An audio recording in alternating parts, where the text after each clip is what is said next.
Welcome, Leo. Thank you for joining me for your monthly forecast for May for the Sun or the Ascendant. If you've yet to subscribe to my channel, I'd be honoured if you did so now. I tend to answer every comment and like, so please do engage as much as you wish. Also, if you'd like to subscribe to my monthly astrology magazine, my regular email updates, or your free daily horoscope, please see the link beneath this video. Leo, we're living in momentous times. I never see astrology as being trivial. I always try to measure my words very carefully. But in this forecast, I'm going to be even more sensitively attuned to the fact of this big shift that's going on for us all. Now, as the month begins, the Sun, also Mercury, and Uranus, the planet of surprises. So the Sun is about your passion, your soul energies, Mercury about your communication. They're all lined up in your sector of worldly interaction. Now that's exciting ordinarily, especially with Uranus, which is pushing you to be open to new opportunities, Mercury to new training, new ways of approaching things, new ways that you can raise your profile. The Sun is also asking you to reach for the stars. But of course, we are dealing with some very profound issues. But there are at the heart of this month some real seeds of recovery, shoots of recovery that are going to be emerging for you and us all. One of the things that's so exciting about this month is the development of Gemini energy in your personal situation. Now, whether you've had a good relationship in the past with a Gemini as a friend or in a personal relationship or not, Gemini energy is about relating, it's about air. And at the start of this month, Venus, the planet of relating, is in Gemini, and it's going to be there through to the 7th of August. So, in the time of Leo. And for you, this is enormously sociable, ordinarily. But this month, Venus is in a complex right angle with Neptune, the planet of dreams, which has been in your sector of joint resources and also deep unions since 2012. Now, Neptune's a very mystical influence. At its best, it can be intoxicatingly wonderful. At its worst, it can be incredibly self-deceptive. So when it comes to friends or groups and your resources, proceed cautiously this month, because however much you like someone, however much they've got a brilliant idea to bounce back from the crisis and make loads of loot, resist this get-rich-quick scheme idea very much. Use your natural leadership skills to pick over anyone's enthusiasms. Don't necessarily dismiss them, but I wouldn't pitch in without doing forensic research. That's an absolute minimum. But you know, on the 5th, the North Node, known as the point of destiny, inverses, because this works in the opposite direction to every, it's not a planet, it's a notional point. This works in the opposite direction to planets. It moves from Cancer, where it's been for the last year and a half, a very profound time for you, that period, where you may have been working behind the scenes in a role, you may have gone through some quite cathartic changes to an emotional level, but it arrives in Gemini for a year and a half, 18 months. The North Node influences us all. It's almost like the gravitational pull of the heavens. And what the North Node is saying to us all is that we must come together and communicate. That is the global message for us all.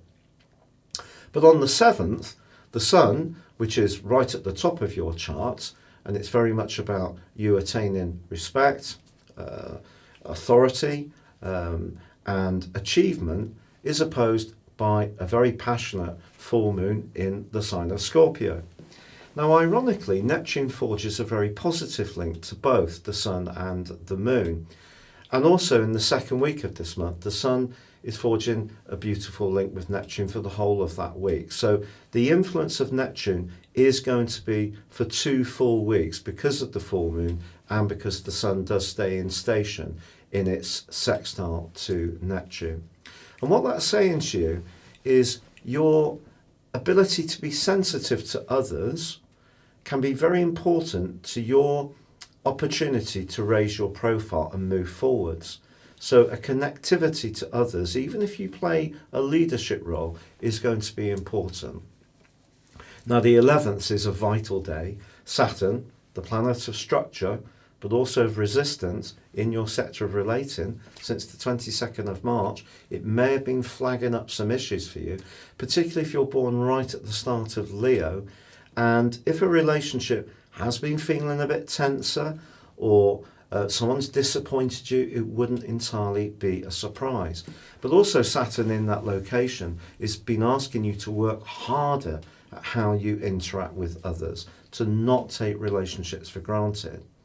But on the same day, Mercury emerges from the sign of Taurus into the sign of Gemini, which of course it governs. Mercury loves being in Gemini. It really starts to sparkle. So although we've gone through this very, very difficult, traumatic for some, obviously, period of time, and when there's been a real clampdown on social interaction in order to protect us as world citizens, I think this is going to be like the beginning of a renewal where the restrictions have worked. There has been a slowing down of the virus, as has happened in China, because of improved and increased testing and better tracking, and then that's led to the isolation of those who's been poorly and healing them, and then we're taking COVID-19 down. So this connectivity that you have to others is going to be really important from then the 11th through to the 28th, when Mercury moves into your 12th solar house, which is more complex. But on the 13th, Venus goes into retrograde. Now, I think it's possible that you may read or watch some videos of astrologers telling you how Venus retrograde is going to be absolutely desperately awful. I actually think that Venus squaring Neptune can cause more mischief. What Venus retrograde in the 11th house for you teaches you is not how many friends you've got, Leo, it's the quality of them. You love to be respected, at the very least. Of course, you like to be admired. That's a bonus for you, but you love to be adored. But if there are any fake friends in your circle, I think that the retrograde from the 11th of this month through to the 24th of June is going to make you much more mindful of who that you may need to move on from. Now, on the 14th, Jupiter does go into a retrograde, and that is more challenging. For you, it's in your sector of work and organisation, and will be through to the 19th of December. But you know, there is something going on from the 11th through to the 19th, which is going to be profoundly important to you. And that sees the Sun in probably the most influential association it can have with any planet, and that's with Pluto. Pluto, like Jupiter, is in your sector of organisation, work, sacrifice, self-discipline, and the two coming together. So the Sun in your 10th house of success and work, and Pluto in the 6th house is where you do the detail, where you do the actual role.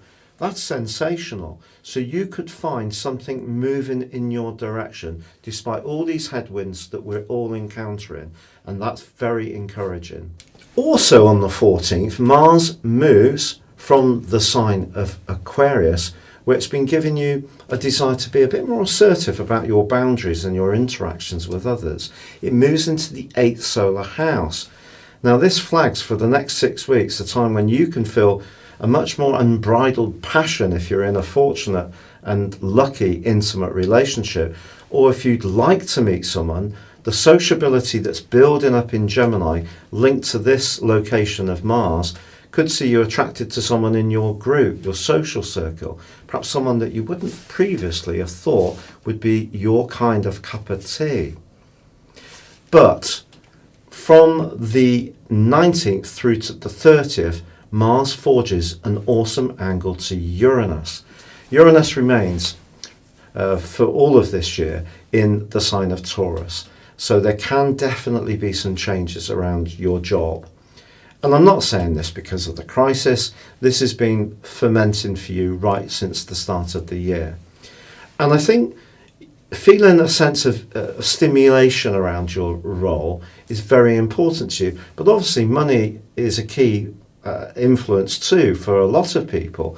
So the link between Uranus, which is about change and innovation, and Mars, which is about passion and where you can be connected somehow to someone, could point towards self-employment, a new business idea which you may have come up with when you've had time to think about things, as we've all had to be a bit more preoccupied at the base of our lives, our homes. Well, that can really come to the fore for you. That's very, very exciting.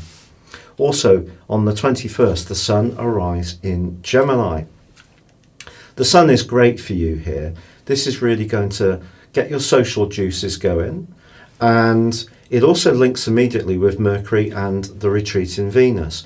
So I mentioned to you about Venus going backwards. It's just about sincere contacts, but Mercury being there along with the Sun and the new moon on the 22nd is a chance for you to realign your long-term plan, the 11th house, but also to realign those friendships. And as I said, you're going to want people in your world who are really meaningful. And with Saturn in reverse in your 7th house, if you're not getting the kind of feedback, connection, the care, the nurturing that you feel you give to others, that can make you withdraw from those people. Now, the 29th does see Mercury, as I mentioned before, moving into your 12th solar house. This is not Mercury's best location, Cancer, because Mercury likes logic and facts, and it's about communication. Cancer is about emotions, so it can be a subconsciously altering transit. So you just need to be aware that you could feel the need to withdraw a little bit, strangely, with all this sociable stuff going on.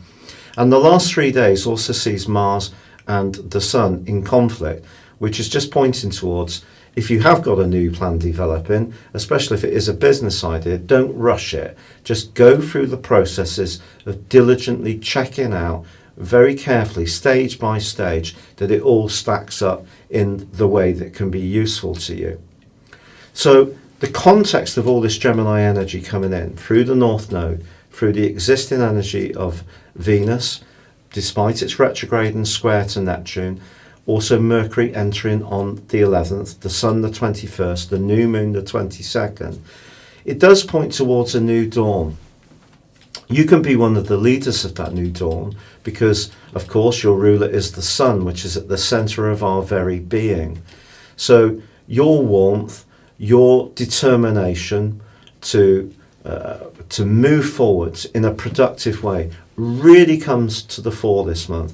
But there can also be changes around your work. And as I say, it's because if you've been feeling restless, or all the sacrifice you've been putting in over the last couple of years, you kind of sacrificed out. You need something back for you. And nothing feeds you more than the attention of admiration. But if you can network with others, link in with others, collaborate, so you're part of the team while still being potentially the star turn, of course, then that is a magical combination. So in these difficult times, Leo, I have laid out as carefully as possible what can be a really much more positive month for you. And I think by the end of it, I do feel the world is going to be waking up, connecting with itself an awful lot more than it has been. Thank you so much for joining me for your monthly horoscope forecast. I'd love it if you would subscribe to my monthly magazine and my regular mail-outs, which are high quality astro journalism. You can also get your free daily horoscope within this emailed to you each day. Then again, if you'd like to have a one-to-one with me or order your personal 12-month forecast and character analysis and get 30% off them, please see the links beneath this video. But for now, good luck and goodbye.